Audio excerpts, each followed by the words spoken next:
আপনারা দেখছেন একুশে টেলিভিশন।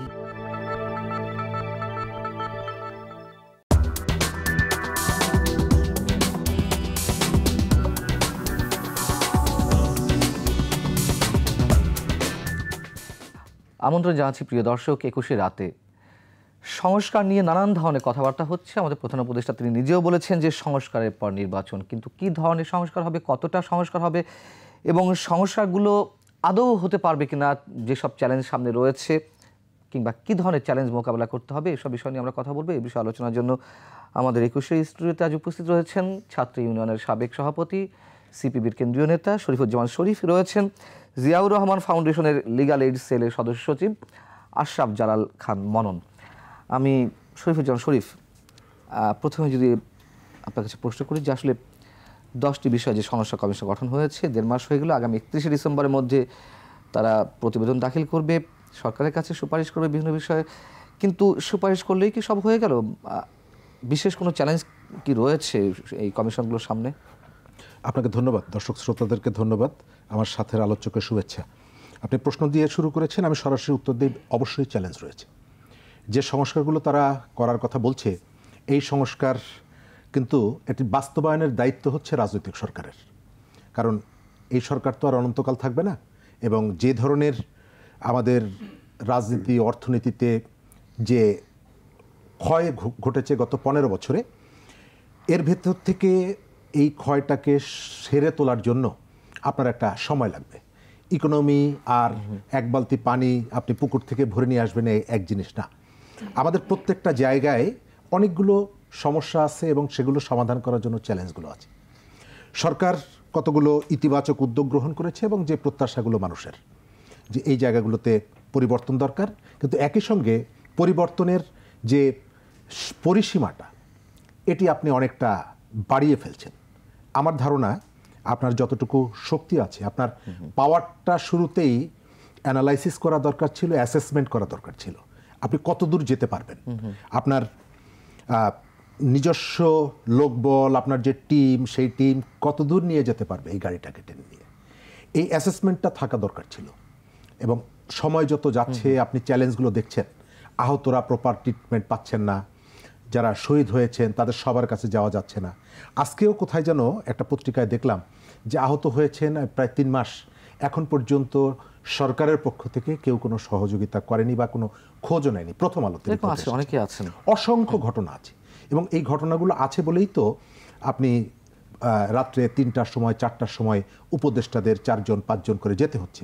সুতরাং আপনার চ্যালেঞ্জের জায়গায় এই যে অর্থনীতিতে চ্যালেঞ্জ আছে, রাজনীতিতে চ্যালেঞ্জ আছে, এই সংস্কারগুলোকে সাস্টেনেবল করা, এই সংস্কারগুলোকে পরবর্তী যে রাজনৈতিক সরকার আসবে তার পক্ষে দিয়ে কন্টিনিউ করা, এটার জন্য রাজনৈতিক যে দলগুলো আছে এবং যারা নির্বাচনে অংশগ্রহণ করবে, হয়তো ক্ষমতা বসবে, তাদের যদি মনের সাথে, তাদের প্রোগ্রামের সাথে এটি যদি সামঞ্জস্যপূর্ণ না হয়, যদি কোনোভাবে কন্ট্রাডিক্ট করে, তাহলে তারাও কিন্তু এই কাজগুলো এগিয়ে নিয়ে যাওয়ার ক্ষেত্রে এক ধরনের অনীহা তৈরি হবে। সুতরাং ওই জায়গাটা আছে। দ্বিতীয়ত আরেকটা জায়গা হচ্ছে যাদেরকে আপনি এখান থেকে বের করে দিয়েছেন, যারা 15 বছর এখানে ছিল, তারাও কিন্তু প্রতিনিয়ত নিজেদের শক্তি দিয়ে, তাদের প্রোপাগান্ডা দিয়ে, অথবা তাদের সাথে তাদের প্রতি দুর্বল বহির যে শক্তিগুলো আছে, তাদেরকেও কিন্তু এই জায়গাটায় নিয়ে এসে নানা রকমের চ্যালেঞ্জ, প্রতিবন্ধকতা তৈরি করার চেষ্টা করবে।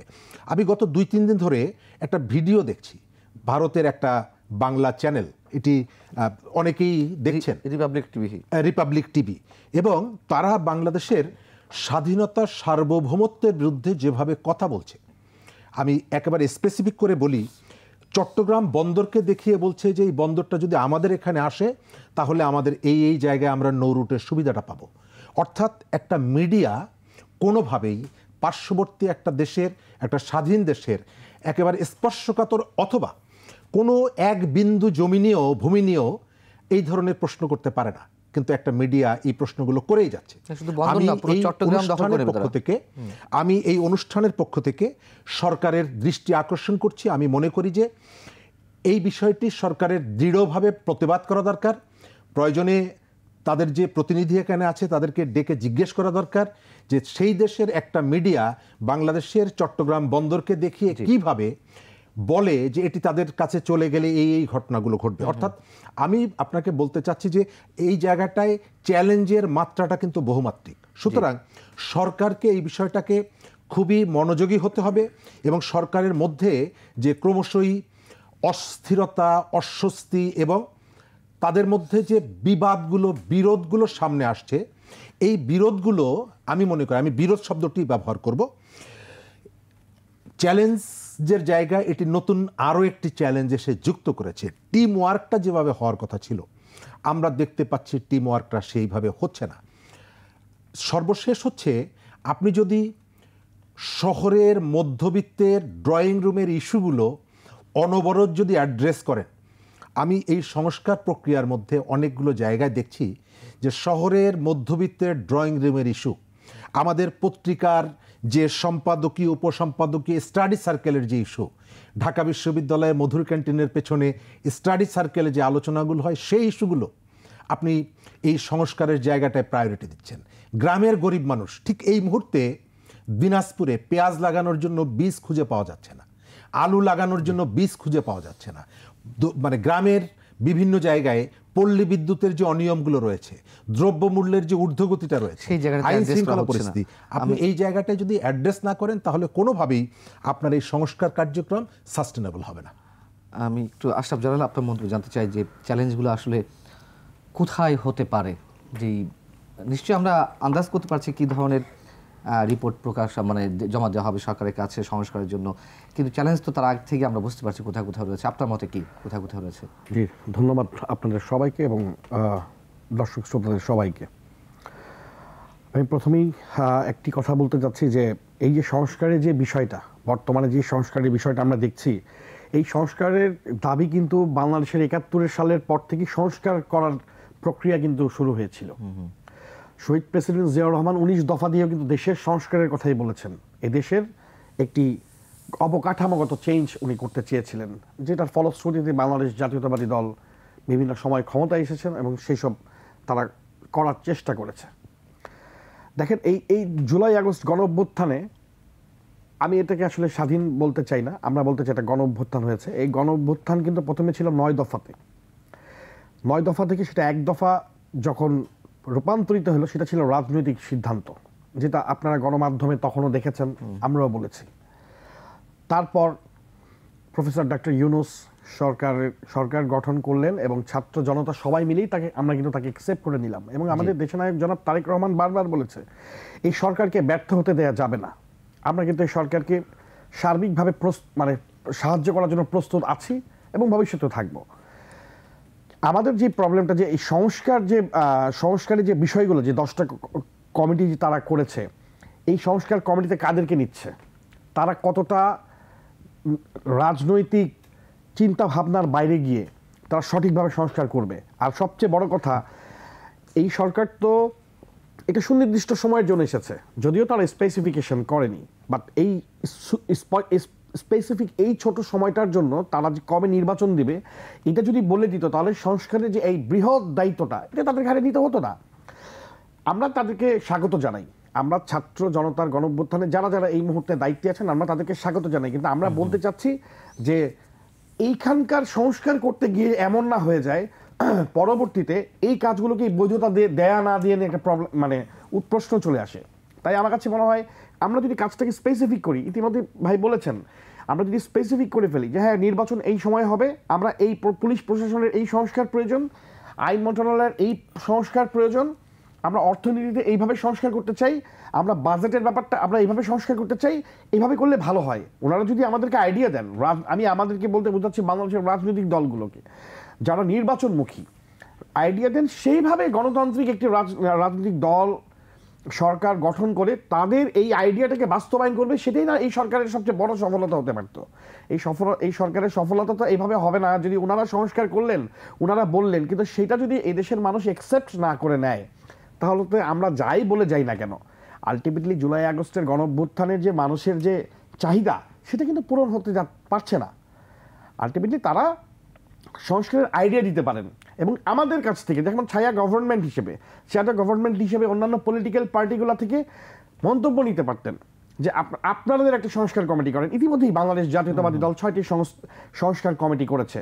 আমরাও শ্যাডো গভর্নমেন্টের স্টাইলে আমরাও আমাদের সংস্কারের কাজ চালাচ্ছি। আমরা প্রস্তাবনা দিব এবং অন্যান্য দলগুলো হয়তো তাদের প্রস্তাবনা দিবে, কিন্তু বর্তমান এই সরকার সেগুলো অ্যাকসেপ্ট কতটুকু করবেন, কতটুকু তাদের আমলে নেবেন, কিংবা তাদের সাথে এটা কতটুকু ইমপ্লিমেন্ট করবেন, সেটা ভবিষ্যতেই সময়ই বলে যাবে। যেহেতু 31/12/2024 তাদের সকল সংস্কার প্রস্তাবনা লাস্ট টাইম। সো আমরা সেই সময়টা যেন অপেক্ষা করি, দেখি কি হয়। জি, শরীফ, আপনি খুব গুরুত্বপূর্ণ কথা বলছেন যে নানান বিষয়ে কমিশন হয়েছে, 10টা বিষয়ে কমিটি গঠন হয়েছে, কিন্তু গ্রামের বা মফস্বলের যে নিম্নবিত্ত পরিবার বা মধ্যবিত্ত পরিবার তাদের মুক্তি আসবে কীভাবে? নিশ্চয়ই আমরা ধরে নিচ্ছি এই সরকার 3 মাসে 6 মাসের জন্য না, তাহলে যদি দীর্ঘমেয়াদে হয়, আমি যদি দীর্ঘমেয়াদে বলতে 2 বছরও ধরি, সেখানে অর্থনীতির এই জায়গাটাতে সংস্কার বিষয়ক কমিশন একটা হওয়া উচিত ছিল কিনা, বাজার ব্যবস্থা বিষয়ক কমিশন কিংবা অর্থনীতি সংক্রান্ত। আপনার আমি অ্যাপ্রোচের জায়গাটা দেখছি, সরি টু সে, আমাদের এই যে অ্যাপ্রোচগুলোর মধ্যে কিছুটা এনজিও ফ্লেভার আছে। সরকারের কর্মকর্তাদের মধ্যে একটা বড় অংশ, যেহেতু এনজিও খারাপ আমি সেটি বলছি না, কিন্তু অ্যাপ্রোচের জায়গায় কোনো জায়গায় আমি মনে হচ্ছে যে ডোনারকে আমরা যেভাবে অ্যাপ্রোচটা করি, এই জায়গাগুলোতে ভাষা, অন্যান্য অ্যাক্টিভিটি, তার একটা রিফ্লেকশন আছে। আমি সেই কারণে মনে করি আপনি চমৎকার একটা জায়গায় অ্যাড্রেস করেছেন যে বাংলাদেশের মানুষের বেশিরভাগ তো গ্রামে বসবাস করে, এবং গ্রামের মানুষের জীবন জীবিকা শহরের সাথে কোনো জায়গায় মেলে না, অনেক পার্থক্য আছে।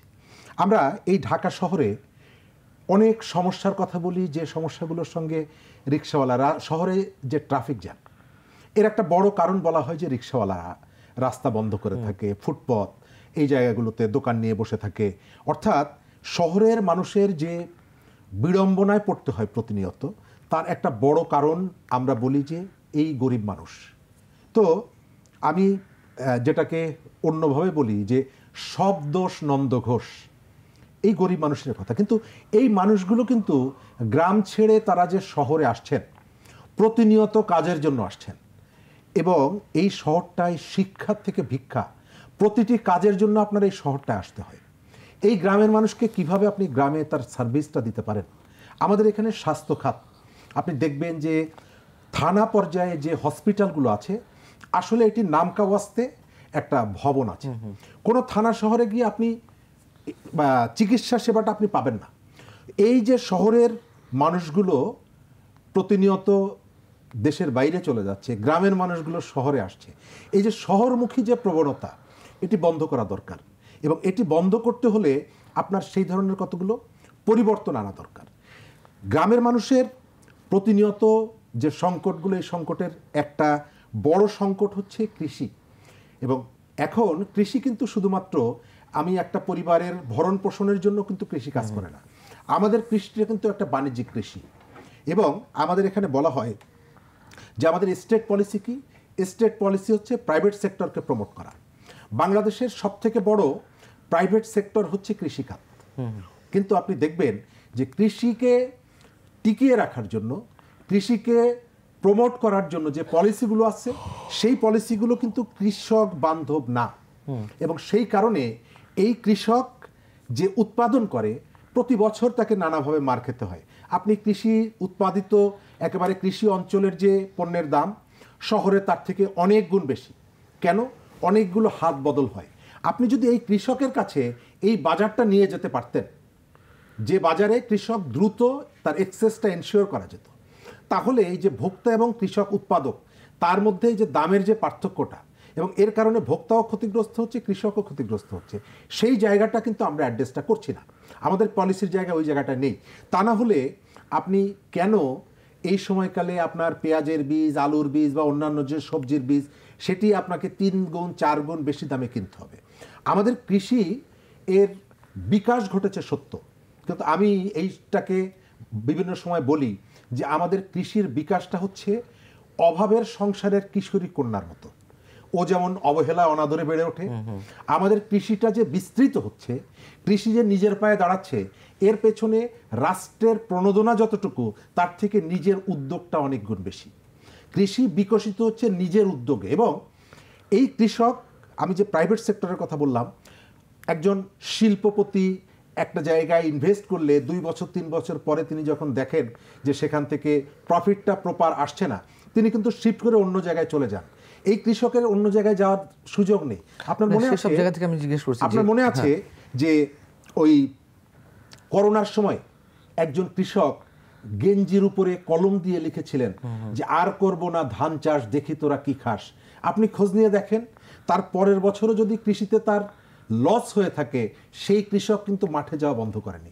তার পরের বছরও যদি লোকসান হয়ে থাকে, ওই কৃষক কিন্তু হাল চাষ করা বন্ধ করেনি। অর্থাৎ এই কৃষকরা তাদের জীবন দিয়ে, তাদের শ্রম দিয়ে আমাদের ইকোনমিকে যেভাবে সার্ভটা করছে, আমরা ওই জায়গায় সার্ভটা করতে পারছি না। সেই মানুষগুলোর জন্য কেন তাহলে নজর নেই? শুধুই আমরা রাজনীতি নিয়ে পড়ে থাকবো? আমি ওই জায়গাটাই বললাম যে আপনি যে অ্যাড্রেসগুলো করছেন, এই অ্যাড্রেসগুলো বেশিরভাগ আমি দেখতে পাচ্ছি শহরের মধ্যবিত্তের ড্রয়িং রুমের যে ইস্যু, আপনার ওই যে বিশ্ববিদ্যালয় স্টাডি সার্কেলের যে ইস্যু, আমাদের এই সময়কালে যে পলিটিক্যাল গুরু যারা দাঁড়িয়ে গেছেন, তাদের নিজস্ব পেরিফেরির মধ্যে যে স্টুডেন্টরা যায়, তাদের সাথে যে কথাগুলো বলেন।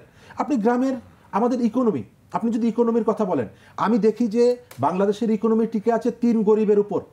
এক গরিব হচ্ছে কৃষক, আর এক গরিব হচ্ছে ওই কৃষকের মেয়ে যে গার্মেন্টসে চাকরি করে, আর এক গরিব হচ্ছে ওই কৃষকের ছেলে প্রবাসী। এই 3 গরিবের ব্যাপারে আপনার ভাবনাটা কি? এই যে কমিশন করছেন, আপনি সংস্কার করছেন, তার কথা কি আপনি ভাবছেন? এই যে আমি যেটা বললাম যে গ্রাম অঞ্চলে যে পল্লী বিদ্যুৎ একটা ভয়ঙ্কর মানে দানবের নাম। এই দানবের কাছ থেকে কেউ রক্ষা পাচ্ছে না। কিন্তু এই জায়গাটায় আপনাকে দীর্ঘ সময়ের কিন্তু প্রয়োজন নেই। আপনি শুধুমাত্র যদি আন্তরিকতা নিয়ে যদি একটু চেষ্টা করেন, স্বল্প সময়ের মধ্যে এই জায়গাগুলোতে একটা পজিটিভ পরিবর্তন আনা সম্ভব। কিন্তু আমাদের মাথার মধ্যে ওই যে পলিথিনের বিষয়টা, আমি পজিটিভলি বলি, পলিথিনের বিষয়টা আসছে। কেন পলিথিনের বিষয়টা আসছে? এনভায়রনমেন্টের অন্যান্য অনেকগুলো পকেট আছে, সেই জায়গাগুলোতে আপনাকে অ্যাড্রেস করতে হবে। আপনি দক্ষিণ অঞ্চলের মানুষ, সুন্দরবনকে কেন্দ্র করে বিপুল সংখ্যক মানুষের জীবন জীবিকা আছে। একই সাথে সুন্দরবনকে কেন্দ্র করে একটা বিরাট মানে ব্ল্যাক ইকোনমি সেখানে দাঁড়িয়ে গেছে। একজন জেলে সরকারের যে টাকা দিয়ে সুন্দরবনে যাওয়ার নিয়ম, তার থেকে 5 গুণ টাকা তাকে দিতে হয়। আপনি ইলিশ মাছ এখানে এত দামে কেন কিনতে হয় আপনি বোঝেন না। আপনাকে 3 গুণ 4 গুণ 5 গুণ বেশি টাকা ঘুষ দিয়ে আপনাকে মাছ ধরতে যেতে হয়। সুতরাং আপনি যদি শুধু উপরে কতগুলো আর্টিফিশিয়াল চেঞ্জ করার কথা বলেন, তাহলে সময়ের পরিবর্তনে এটি সাস্টেনেবল হবে না। আশরাফ জালাল, সরকারকে সহযোগিতার কথা বলা হয়েছে, সব রাজনৈতিক দলের পক্ষ থেকে প্রতিশ্রুতি দেওয়া হয়েছে, সরকারও সেটি চাইছে। দুইয়ের মধ্যে আবার আমরা ঘাটতি দেখতে পাচ্ছি। রাজনৈতিক দলগুলোর পক্ষ থেকে দাবি করা হচ্ছে সরকার আসলে রাজনৈতিক দলগুলোর সঙ্গে একটা দূরত্ব সৃষ্টি করছে। আবার সরকারের পক্ষ থেকে নানান পর্যায় থেকে উপদেষ্টাদের মধ্যে থেকে যে সরাসরি অভিযোগ ঠিক নয়, তারা এমনভাবে কথা বলছে রাজনৈতিক দলগুলোর সহযোগিতার ক্ষেত্রে ঘাটতি রয়েছে। আপনার কি মনে হয়? ধন্যবাদ তান্না ভাই। ব্যাপারটা হয়েছে কি যে আমার কাছে মনে হচ্ছে যে আপনি যে ব্যাপারটা বলেছেন এরকম হয়নি। বিষয়টা হচ্ছে যে সরকার সুনির্দিষ্ট করে যদি বলে দিত যে আমরা এই নির্দিষ্ট সময়ের জন্য এসেছি, তাহলে প্রত্যেকটি রাজনৈতিক দল তাকে এই সহযোগিতাটা করতো। ভাই যে ব্যাপারগুলো তুলে এনেছেন, আমাদের যেই জায়গাগুলো সংস্কার দরকার, আমাদের গ্রামাঞ্চলে যেই জায়গাগুলো সংস্কার দরকার, আমার কাছে মনে হয় যে এই সরকারের এইসব ব্যাপার নিয়ে, সার্বিক ব্যাপার নিয়ে ভাবার সময়টাই নাই। আমার কাছে মনে হয় এই সরকারের খুব স্পষ্ট 2 থেকে 3টা বিষয় নিয়ে যদি ওনারা আগাতো এবং আগামী 6 মাস থেকে 1 বছরের মধ্যে ওনারা যদি নির্বাচনের প্ল্যাটফর্ম রেডি করতে পারতেন, ওনারা যদি মনে করতেন যে এই গাইডলাইন দিয়ে আমরা আগামী গণতান্ত্রিক সরকারকে রাষ্ট্র পরিচালনার দায়িত্ব দিব। রাষ্ট্র পরিচালনার দায়িত্ব আমাদের পার্টির চেয়ারম্যান, অ্যাক্টিং চেয়ারম্যান দেশনায়ক তারেক রহমান কি বলেছেন, 2বারের বেশি কেউ রাষ্ট্রপ্রধান হতে পারবে না, সরকার প্রধানমন্ত্রী হতে পারবে না। তো এই সিদ্ধান্ত যদি একটা রাজনৈতিক দল থেকে দেয়, তাহলে ওনাদের সংস্কারে ওনারা যা বক্তব্য দেবে তার থেকে তো আমার মনে হয় যে আমাদের পক্ষ থেকে তার সেই বক্তব্যটা অনেক ইম্পর্টেন্ট বক্তব্য দিয়েছি। আমি যে জিনিসটাতে আপনার এই টকশোর 21 রাতের মাধ্যমে আলোকপাত করতে চাই গভর্নমেন্টের কাছে, আমাদের সিকিউরিটি গার্ড নিয়ে। আমরা কিছুদিন আগে সিলেট গিয়েছিলাম একটা বিশেষ তদন্তের কাজে, আমাদের রাজনৈতিক দলের পক্ষে একটি তদন্তের কাজে। সেখানে আমরা যে স্পষ্টভাবে দেখেছি যেই পরিমাণ ভারতে ঢোকার জন্য লুপহোলস করা আছে এবং অজস্র মানুষ এখানে বেরিয়ে যাচ্ছে, এখানে বুঙ্গার ব্যবসা হচ্ছে, স্মাগলিং হচ্ছে, দ্যাট ইজ ওপেন। এগুলো নিয়ে কেউ ভাবছে না। আমি নিজে সেখানে তদন্ত করতে গিয়েছি, আমি নিজে দেখেছি ওপেনলি সেখানে স্মাগলিং হচ্ছে, বলার কেউ নাই। এখানে আওয়ামী লীগ, বিএনপি, জামাত কোনো রাজনৈতিক দলকেই মানে এখানে স্পেসিফিক্যালি ধরা যাবে না। দেখতে হবে বাংলাদেশে একটা আনসিকিউরিটির মধ্যে আসছে। এই ইনসিকিউরিটিতে যে কোনো দেশ, ওই দেশের থেকে যে কোনো মানুষ আমাদের দেশে ঢুকে একটা অ্যাক্সিডেন্ট ঘটায় দিলে সেটা দায়ভার কিন্তু আলটিমেটলি কেউ নিচ্ছে না। আমার মনে হয় সরকারের আমাদের এই টোটাল এই বর্ডার গার্ডটা, হোল বাংলাদেশের বর্ডারটা নিয়ে বিশেষভাবে চিন্তা করা উচিত। আমার হচ্ছে স্পেসিফিক সাজেশন। আমার দ্বিতীয় সাজেশন, স্পেসিফিক ইলেকশনের একটা টার্গেট দিয়ে দেওয়া উচিত, যে এর মধ্যে থেকে থাকলে ইলেকশন হয়ে যাবে, আমরা এই গাইডলাইন দিব, আপনারা এভাবে করেন। তাহলে এই যে ছাত্র জনতা যাদের রক্তের বিনিময়ে আজকের স্বৈরাচারী শেখ হাসিনায় দেশ ছাড়লেন, এই রক্তের বিনিময়ে যে আওয়ামী লীগের দোসররা আজকে দেশ ছাড়তে বাধ্য হয়েছে, সেই রক্তের সাথে বেইমানি করা হবে না যদি আমরা স্পেসিফিকেশন একটা গাইডলাইন এই বাংলাদেশকে দিতে পারি।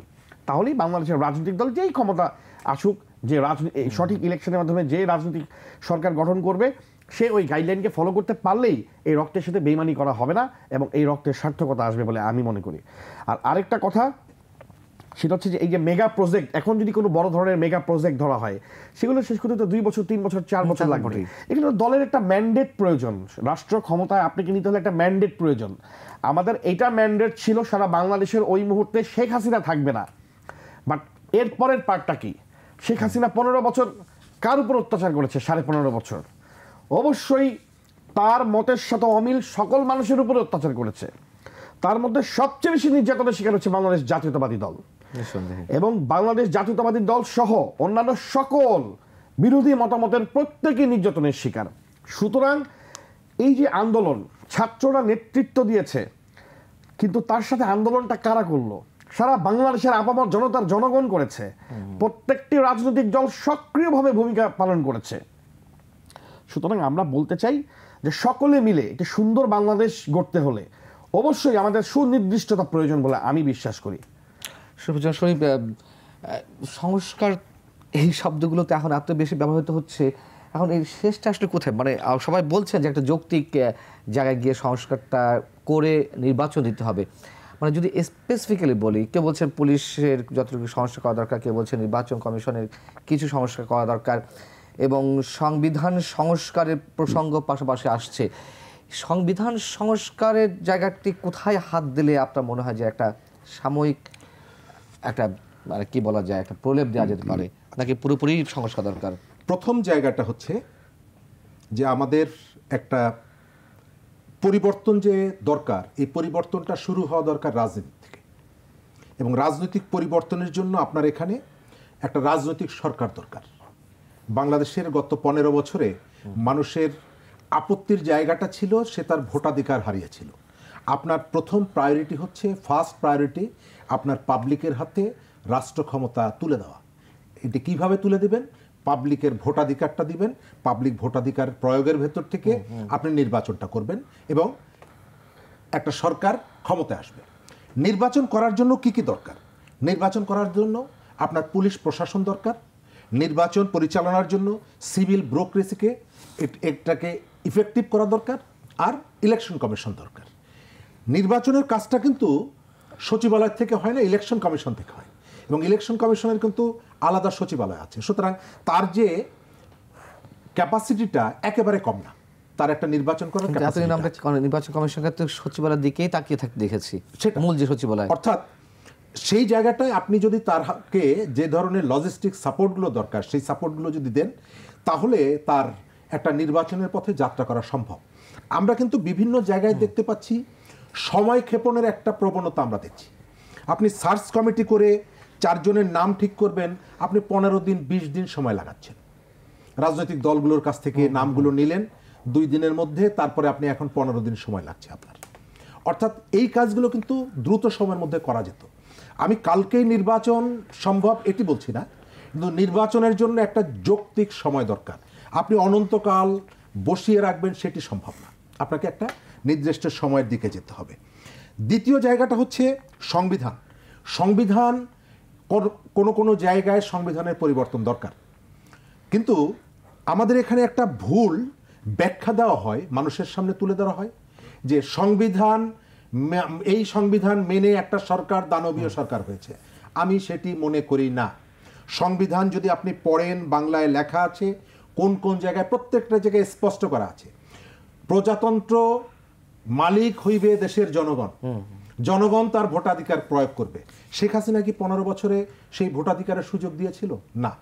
কথা বলার স্বাধীনতা সংবিধানে বলা আছে, ধর্ম পালনের স্বাধীনতার কথা সংবিধানে বলা আছে, বিচার পাইবার স্বাধীনতার কথা বলা আছে, চাকরি পাওয়ার স্বাধীনতার কথা বলা আছে। আমি বিস্তারিত ধারাবাড়ি গেলাম না এই কারণে, কারণ সময় লাগবে।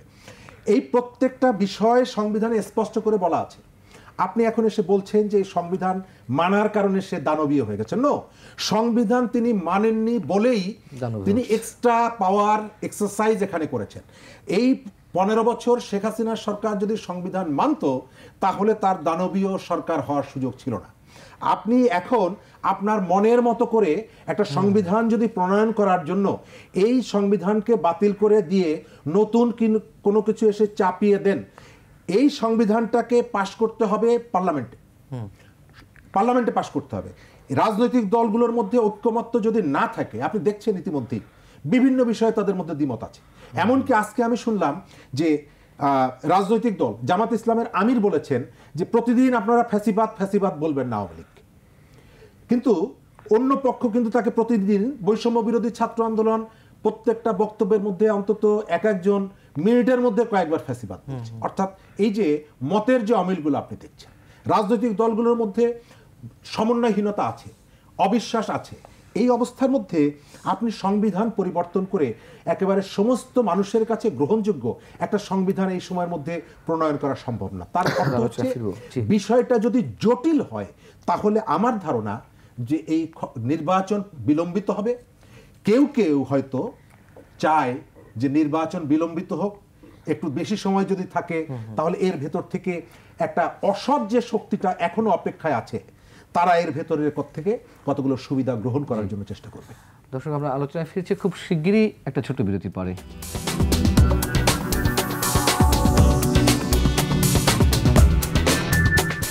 আবার আমন্ত্রণ 21 রাতে আলোচনা করছি সংস্কার চ্যালেঞ্জ নিয়ে।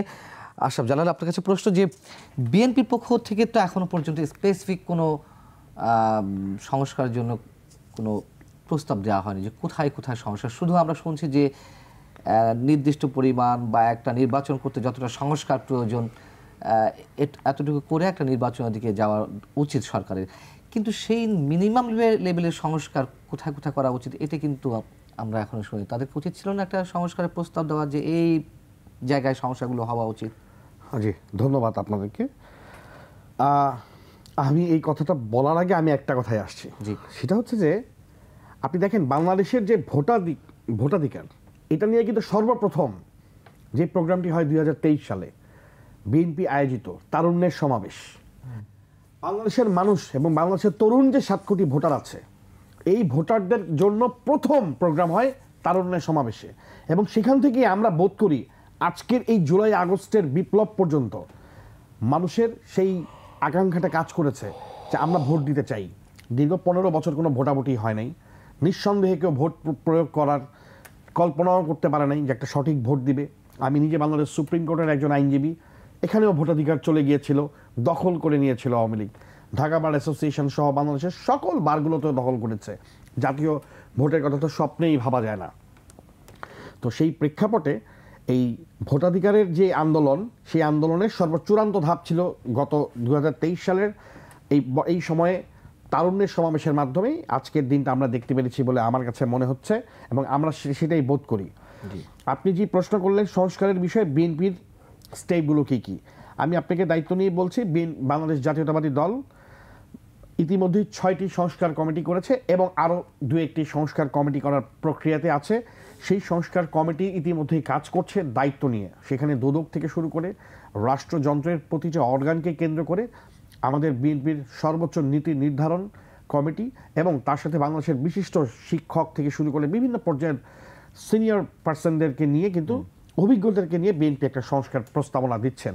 এবং বিএনপি অবশ্যই তার নির্দিষ্ট সময়ের মধ্যেই তার সংস্কার কিভাবে করা যায়, কি পলিসিতে করা যায়, কি কি করা উচিত এবং বিএনপি কিভাবে ভাবে। গতকাল কি আপনি দেখুন 31 দফা নিয়ে 31টি প্রস্তাবনা বাংলাদেশ জাতীয়তাবাদী দলের ভারপ্রাপ্ত চেয়ারম্যান দেশনায়ক তারেক রহমান ঘোষণা করেছেন। আপনি যদি 31 দফাটা পড়তে পারেন তাহলে আপনি দেখবেন টোটাল কান্ট্রির, আমরা যদি বলি না যে হোল নামার, মানে টোটাল কান্ট্রি কিভাবে চলতে পারে ওই 31 দফাতে স্পষ্টভাবে বলা আছে। সুতরাং ইতিমধ্যে বিএনপি তার ঘোষণা কিন্তু করে দিয়েছে, যেটা বর্তমান সরকারের কাছে আমরা আশা করেছিলাম যে ওনারা যেহেতু বিপ্লবের সরকার এসেছেন, বিগত 3 মাস পার হয়ে গেল, 100 days a very long days. এই 100 ডেজের মধ্যে তারা হয়তো বা আমাদেরকে একটা ডায়লামা দিবে, যেটা দিয়ে আমরা বুঝতে পারবো যে আমাদের আগে প্রিয়াম্বল, আমরা একটা বলে একটা কথা আছে যে কোনো বইয়ের প্রথমেই দেখা থাকে প্রিয়াম্বল।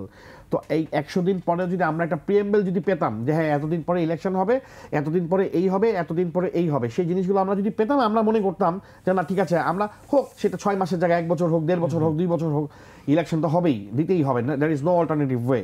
বাট আমাদের কিন্তু কোনো ধারণাই রইল না। কিন্তু বাংলাদেশ জাতীয়তাবাদী দলের অ্যাক্টিং চেয়ারম্যান দেশনায়ক তারেক রহমান ইতিমধ্যে 31 দফা দিয়ে ইতিমধ্যেই সারা বাংলাদেশের সকল মিডিয়াকে নিয়ে তিনি ঘোষণা করে দিয়েছেন যে কিভাবে বাংলাদেশকে উনি সংস্কার করতে চান।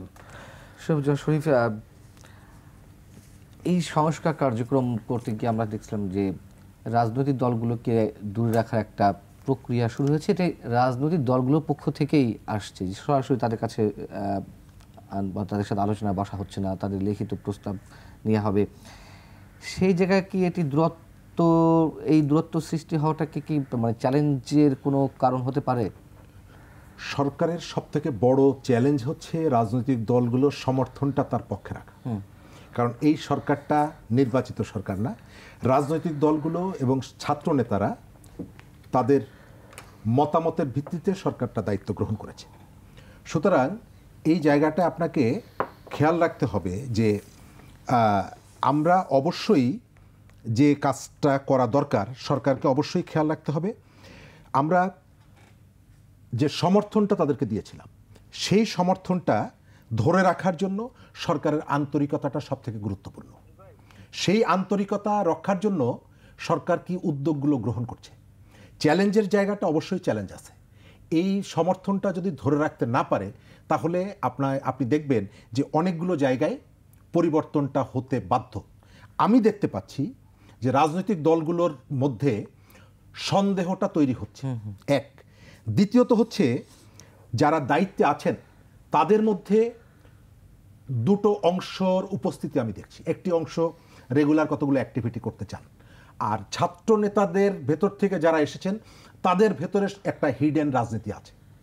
এই হিডেন রাজনীতিটা চর্চা করতে গিয়ে যেটা হচ্ছে ইতিহাস ধরে তারা কথা বলছেন, রাজনৈতিক নেতৃত্ব ধরে তারা কথা বলছেন, প্রচলিত রাজনীতি ধরে তারা কথা বলছেন, রাজনৈতিক দলগুলোর কন্ট্রিবিউশন ধরে তারা কথা বলছেন, তাদের সততা নিয়ে তারা কথা বলছেন, এবং এর ভেতর থেকে তারা একটা আলাদা একটা রাজনৈতিক শক্তি গড়ে তুলতে চাইছেন।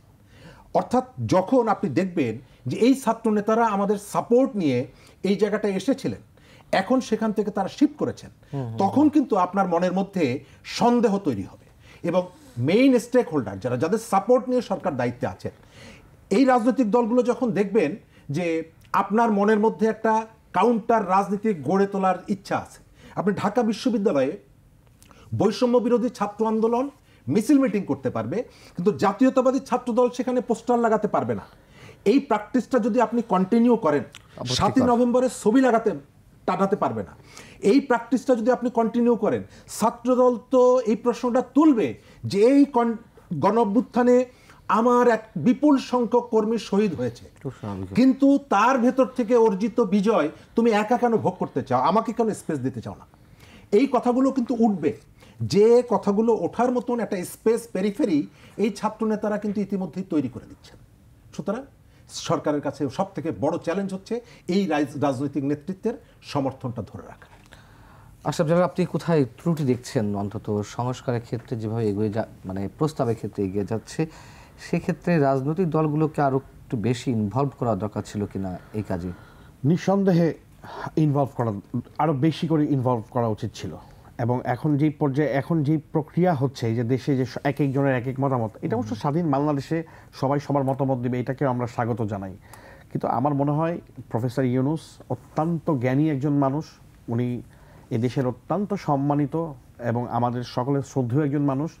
আমরা বিশ্বাস করতে চাই যে পলিটিক্যাল গভর্নমেন্ট দ্বারা এই বর্তমান সরকারের সকল কাজকেই সমর্থন করার প্রক্রিয়ার নিমিত্তেই, এবং এই দেশে যেন স্বৈরাচার আর গড়ে উঠতে না পারে, সেটার কারণেই এই সরকারের উচিত প্রত্যেকটি রাজনৈতিক দলের অতি দ্রুত সহযোগিতা নিয়ে আগামীর বাংলাদেশকে গড়ে তোলা।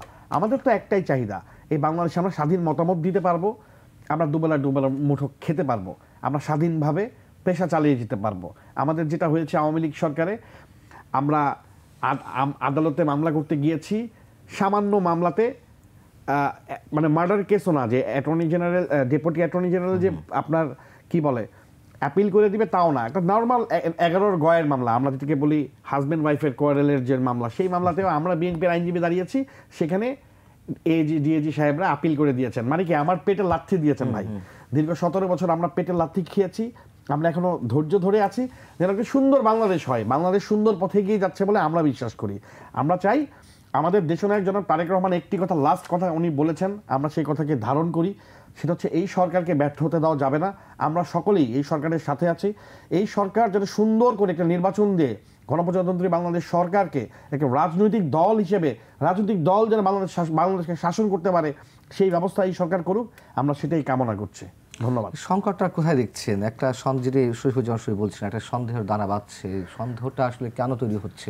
দেখেন, রাজনৈতিক দলের সন্দেহের বাদ মানে কি, ব্যাপারটা হচ্ছে যে রাজনৈতিক দলে মতবিরোধ হবেই, একজন একটা মত দিবে, আরেকজন আরেকটা মত দিবে। সরকারের সঙ্গে রাজনৈতিক দলগুলোর মধ্যে একটা সরকারের সাথে দেয়াল তৈরি হচ্ছে। আমার কাছে মনে হচ্ছে না যে সরকারের সাথে রাজনৈতিক দলের কোনো স্পষ্ট কোনো বিভেদ সৃষ্টি হচ্ছে। আমার কাছে মনে হচ্ছে বরং যেই ছাত্ররা, আমি যদি নাম মেনশন করতে যাই, সার্জিস হাসনাত টাইপের যেসব ছাত্রনেতারা, তাদের প্রতিনিধি হিসেবে তো দুজন এখানে আছেন, নাহিদ এবং আসিফ সাহেব যারা আছেন, ওই ছাত্র নেতাদের কোনো কোনো বক্তব্যের সাথে হয়তো রাজনৈতিক দলগুলোর বক্তব্যে কনফ্লিক্ট হয়েছে। তারা আমাদেরকে, আমাদের ছাত্র দলের ছেলেরা বিশ্ববিদ্যালয়ে আমাদের শহীদ প্রেসিডেন্ট জিয়াউর রহমানের ছবি লাগাতে গিয়েছে, তারা প্রতিবাদ করেছে, সরকার তো প্রতিবাদ করে নাই। আমি মনে করছি না যে সরকার আমাদেরকে প্রতিবাদ করেছে, সরকার তো আমাদের সাথে যথেষ্ট কোঅপারেট করছে বলে আমি মনে করি। স্টুডেন্টরা, ওই সার্জিস সাহেব, হাসনাত সাহেব, ওনারা যদি কোনো ভুল করে থাকে, এটা দায়িত্ব আমি বর্তমান সরকারকে দিতে চাই না, এটা তাদের দায়িত্ব। তারা যদি মনে করে যে তারা আলাদাভাবে রাজনৈতিক একটা আদর্শকে বিলং করে, তারা যদি আমাদেরকে প্রতিপক্ষ মনে করে আমাদের দলকে, তাহলে আমরা রাজনৈতিকভাবে সেটার উত্তর দিব। বাট বর্তমান সরকারের পক্ষ থেকে আমি মনে করছি না যে আমাদেরকে প্রতিপক্ষ ভেবে আমাদেরকে দমিয়ে রাখার চেষ্টা করছে। বর্তমান সরকারের সাথে আমরা অত্যন্ত সুশৃঙ্খলভাবে কিন্তু আমরা কাজ করে যাচ্ছি, আমার মনে হয়, আমার তাই মনে হচ্ছে। শরীফুজ্জামান শরীফ, আপনার কাছে আমার শেষ প্রশ্ন, সেটি হচ্ছে যে ইন্টারন্যাশনাল ক্রাইসিস গ্রুপ তারা একটা দীর্ঘ প্রতিবেদন দিয়েছে এবং তারা একটা বৈশ্বিক সংস্থা 137 পৃষ্ঠার প্রতিবেদন দিয়েছে, আপনি নিশ্চয়ই পড়েছেন, এবং সেখানে বলেছে যে বর্তমান সরকার হোঁচট খেলে যে কোনো অশুভ শক্তি এটা সদ্ব্যবহার করতে পারে, অসৎ উদ্দেশ্যেই তারা ব্যবহার করতে পারে, এবং কাদেরকে ইঙ্গিত করা হয়েছে এটা সবাই জানে, কিন্তু সেই পথে যাওয়ার সম্ভাবনা আসলে কতখানি?